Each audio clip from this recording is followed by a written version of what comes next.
ইরানের পাঠানো ১৪ দফার শান্তি পরিকল্পনা শিগগিরই পর্যালোচনা করবেন বলে বলেছেন মার্কিন প্রেসিডেন্ট ডোনাল্ড ট্রাম্প। তিনি বলেন, ইরান আমাদের কাছে যে পরিকল্পনাটি পাঠিয়েছে আমি শিগগিরই তা পর্যালোচনা করব। তবে তিনি মনে করেন না যে তিনি কোনো চুক্তিতে পৌঁছাতে পারবেন। কাতার ভিত্তিক সংবাদ মাধ্যম আল জাজিরা থেকে এ তথ্য জানা গেছে। লেবানন সহ চলমান সব যুদ্ধ স্থায়ীভাবে বন্ধের লক্ষ্যে যুক্তরাষ্ট্রের কাছে ১৪ দফার একটি শান্তি পরিকল্পনা পাঠিয়েছে ইরান। দেশটির দাবি, শুধু সাময়িক যুদ্ধবিরতি নয়, বরং স্থায়ী সমাধানই তাদের মূল লক্ষ্য। সম্প্রতি যুক্তরাষ্ট্র ইরানকে ৯ দফার একটি শান্তি প্রস্তাব দিয়েছিল।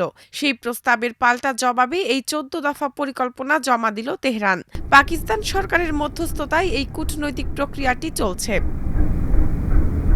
তাসনিম নিউজের তথ্য অনুযায়ী যুক্তরাষ্ট্র আলোচনার জন্য ২ মাসের সময় চেয়ে যুদ্ধবিরতির প্রস্তাব দিয়েছিল। তবে ইরান তা নাকচ করে বলেছে, যাবতীয় সমস্যার সমাধান ৩০ দিনের মধ্যেই হতে হবে। ইরানের দেওয়া এই নতুন শান্তি পরিকল্পনায় বেশ কিছু কঠোর শর্ত জুড়ে দেওয়া হয়েছে। এর মধ্যে উল্লেখযোগ্য হল, ভবিষ্যতে কোনো প্রকার সামরিক আগ্রাসন না চালানোর নিশ্চয়তা দিতে হবে। ইরানের সীমান্তবর্তী এলাকা থেকে সব মার্কিন বাহিনী প্রত্যাহার করতে হবে। ইরানের ওপর থেকে নৌ অবরোধ ও সব ধরনের নিষেধাজ্ঞা তুলে নিতে হবে। বিদেশে জব্দ করা ইরানের সব সম্পদ ফেরত দিতে হবে। লেবানন সহ সব যুদ্ধের অবসান ঘটাতে হবে।